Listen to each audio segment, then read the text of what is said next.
أحب الوفاء رب بشتى العالمين. الصور. Bismillah, أحب alhamdulillah, wa salatu wa salamu ala الوفي rasulillah wa ba'd. Alhamdulillah, second part, inshallah. And in this part, inshallah, we want to talk a little bit about the current situation. And may Allah subhanahu wa ta'ala help us all, inshallah, to overcome this test, inshallah. Please know, inshallah, that this is the qadr of Allah. The qadr of Allah. And nothing in this world is 100% bad. There's always a little bit of good. And we don't know exactly what it is. We perceive it to be, a big test for many of us, but there is no test which, and this is from the hikmah of Allah, there is no test that is too big. Allah knows that the tests He tests us, we can overcome, inshallah. So may Allah give us the patience, inshallah. I know it's maybe easy to say, but this has been obviously also a big test for parents and for kids, and this is a new situation for everyone. It is a new situation for parents, it's a new situation for children, but it's also a new situation for the school. We have never seen something like that, never prepared for something like that, but we saw it coming. So we had some time for preparation, and which we did, alhamdulillah. We sort of elaborated the plan from SLT, and then we shared it with the teachers, and we trained the teachers for remote learning. And I believe that the 2 to 3 weeks of a testing period were really, really good. And I hope, inshallah, that most of you will have enjoyed it, inshallah. I've seen a lot of good. I've seen a lot of hard work from the teachers. Sometimes maybe it doesn't come across like that, but teachers have been up. Teachers have been sometimes marking until 1 o'clock. And so bear in mind, they're at home as well. And obviously, they have their children at home as well. And there's a lot. We had meetings and people were cooking, and yeah, may Allah make it easy for everyone in general terms. But it gave us some time to reflect as well, and there were some roadblocks, I guess, in the way. So we had a look at it, and this is literally what we have planned to go ahead, inshallah. So before I explain, maybe it's also worth mentioning that there's a lot of expectations from parents, different expectations. Some parents sort of expect a live sessions, that the timetable is put one-to-one online. Other parents, to be very honest with you, we haven't even seen their children online at all. Obviously, we try to follow up and see what's happening, but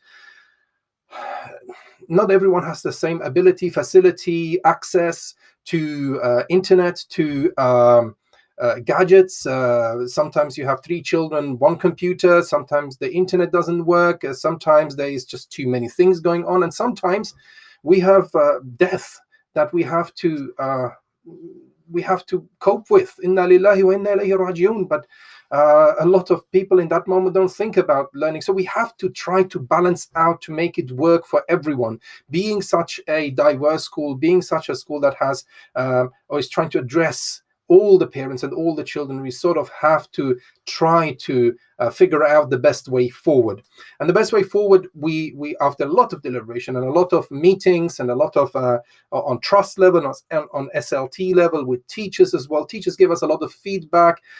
Parents gave us feedback. We always love constructive feedback, please, inshallah. I'm not a huge fan if people just in social media just write a lot of things, but constructive feedback, please, inshallah, this is always appreciated. Email is probably the best way at this point.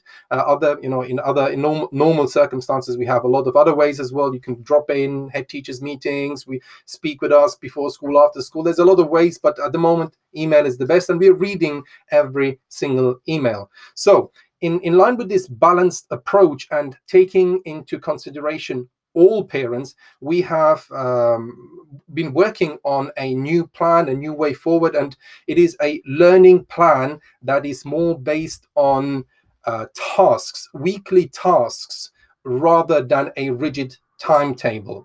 Now, let me explain, inshallah. So the way we teach in a classroom is fundamentally different to remote learning. Both have pros and cons. I like classroom teaching, and that's why I'm in a school. I like the interaction with the children. There's a lot of things you can learn, but under the given circumstances, remote learning is the best alternative.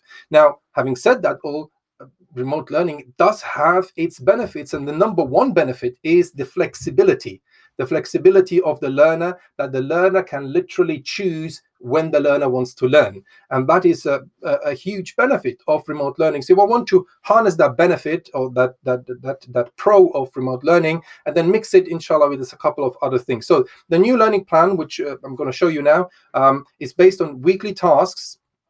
And those weekly learning areas, as we call the 5 weekly learning areas, they are inspired by the story of Musa and Khidr. Again, it is inspired by the story of Musa and Khidr, and I'll probably record another video at a later time, inshallah. But it is basically the engage, develop, explore, demonstrate, and reflect approach, the 5 approaches. And you can see that as well, although we took it from the story of Musa and Khidr, but it is well, the first 4 at least are well established in the pedagogy of a lot of schools.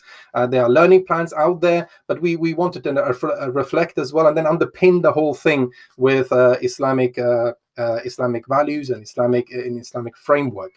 Now, how will it work? Well, every week your child, inshallah, will get 3 learning plans. 3 learning plans, and those learning plans are developed by the teachers, and they are setting tasks for the entire week. Inshallah. So your child should get an email on Monday morning, and on the Gmail, the school Gmail they have, and on there, the entire task, everything that is to do with learning, will be explained for the entire week with a very clearly defined set deadline, inshallah, when it is expected, when does the teacher expect things back. We don't look at it as homework per se, but it is a kind of a approach where we set out the learning for an entire week, inshallah. And now, and this is very important, the parents have the flexibility and the students have the flexibility to engage in learning whenever they want. So it is whenever you are ready emotionally. Some parents prefer to sleep maybe longer in the morning, and others have an early start. So every family is different. So you have the flexibility of doing those tasks whenever you want, inshallah. But on the other side, it is also rigid enough to be taken literally as a timetable if you choose to. So if you decide that you want to have a rigid timetable, like we had it just before the holidays, pretty much with defined tasks every day, then that also can be taken as such. But you can see it on the plan, Monday, Tuesday, all the way to the end of the week. That doesn't mean that those tasks have to be done on that day, but it can if you choose to. There is a flexibility in that, and I think that is the balance and which we're trying to strike here. So each of the 3 subjects, Tazkiyah and Global and STEM, will have those learning tasks, inshallah, and together you should find approximately 9 to 12 hours of weekly hours of work. That is the advice we got from various institutions, has been in the media as well, that this is sort of the balance we try, inshallah. Now, we can't force. We will follow up with children who do not engage at all. Obviously, we want the well-being of all the children, so teachers will follow up. But it is your choice when and how long and how much quality you want to engage. But the teachers will be there. If there are requests, send in emails, send in requests. The teachers are advised to try to respond as soon as possible, but no longer than 24 hours. And on top of that, there will be at least 6 live sessions every week, 2 live sessions per subject. So Tazkiyah 2 hours at least, 2 hours for Global and 2 hours for STEM. So these are the 6 hours. Sometimes maybe there will be more. It will be visible in the learning plan that the teachers send, but 2 hours is the expectation which we shared with our teachers as well. And we also said that any assessment should be a meaningful assessment. You should try to engage with everyone, etc., etc. So that is something that we've put out to the teachers as well. Also worth mentioning, inshallah, is that we are sticking mainly to the G Suite when it comes to work. So anything like Gmail and the G Suite in general, and the Meet. So we're trying to not take too many other, where we don't need too many other programs or apps, so that the parents need to go and see, inshallah. But we're trying to, for work, trying to stick to the G Suite as much as possible. The kids have, been using it. They should know about it. I will also send out, inshallah, on the Dojo app some links maybe to videos where parents can sort of try to see. It's quite easy and straightforward, but the Google Classroom, etc., inshallah.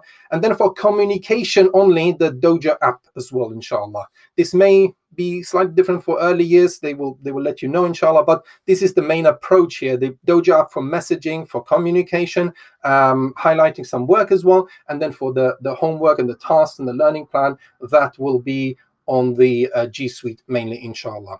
So to sum it up, inshallah, your child will get a learning plan. That learning plan is based on a weekly plan with tasks, well-defined tasks within those 5 learning areas. Those learning areas are not all the same. So one may be 20 minutes and the other may be 90 minutes, but the teachers will have been instructed to explain exactly what is to do in each of those 5 learning areas, inshallah, and to provide sufficient, meaningful work and assessment, inshallah, throughout the week. That is the main approach here and the main aim. And with that, we're trying really to sort of balance out, inshallah, the rigidness or the request of some parents to have a very rigid timetable, and also the feedback we got from many other parents who say that we literally can't. It is impossible to follow a certain timetable. So with this approach, we have the flexibility. There will be 6 live sessions, 6 maybe plus 1 or 2, depending on the teachers, but about 6 minimum live sessions. These are like anchor points without the week. Everything else is flexible and you can work around, inshallah. And then by the end of the week, we'll get all the stuff in, inshallah, and all the homework, and then we're looking for meaningful interaction there as well. Some teachers may have it earlier during the week, certain work to be sent in, and they can give immediate feedback. But that is what we're trying to take in account here, inshallah. If you have any questions, please drop us an email. We will have a look at it, inshallah. Maybe it's worth remembering, inshallah, that this is a difficult time. A lot of everyone knows at least someone who has passed away or been in hospital, and some of the Apex parents have been directly, some of the ex-Apex parents have been directly as well hit by this crisis. So I pray to Allah subhanahu wa ta'ala that He helps us, inshallah, keeping fit in a holistic way, spiritually and intellectually and emotionally and socially, in every form and possible way, inshallah. And some of it I will be mentioning, inshallah, in the next video, part 3, bi'idhnillahi ta'ala. So ila liqa. Assalamu alaikum wa rahmatullahi wa barakatuh. أحب الوفي